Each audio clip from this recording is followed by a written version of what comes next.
20% of the CEOs of the top 200 companies have been replaced in the last 12 months. That's 1 in 5 CEOs. If you're a CEO and you're under that pressure to deliver growth and deliver profit, what do you do to change it? And innovation is the key. So they've got all these pressures and political issues that are driving their decision making. So we wrote a book to actually help CEOs to have that different perspective, to actually recognize the traps that they were falling into and what they could do to turn that around so that they actually could drive profit and growth from innovation. So the CEO Innovation Blueprint is about challenging the CEO how to think differently about the business.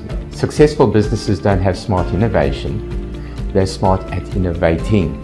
There's a very high failure rate in innovations, probably about as high as 8 out of 10 projects fail. I wrote this book about it was to try and come back to it and say it's actually an issue about people. It's the human factor that's really important to whether the innovation will succeed or not. People talk about innovation, they think of technology. We try very hard to get CEOs to step back and actually think of technology as automation, not innovation. Stop thinking about the technology and focus on the business problem. And it's very important to keep that in mind now with all the impressions that we've got about technology. Because after the global financial crisis, we've got to load the demand market. The customer is king. The company actually has to fit the customer.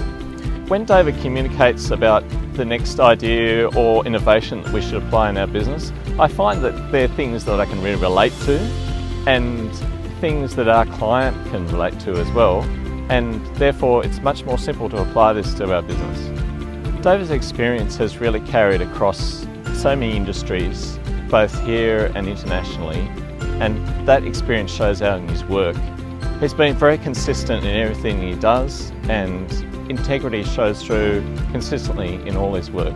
When you're talking about innovations, really focus on how is it actually going to drive profit, how is it actually going to drive growth, and make sure that you're actually doing those innovations, not just innovations that reduce costs. Yes, there's a risk from getting involved with innovations, but there's actually a bigger risk in not moving forward and not innovating.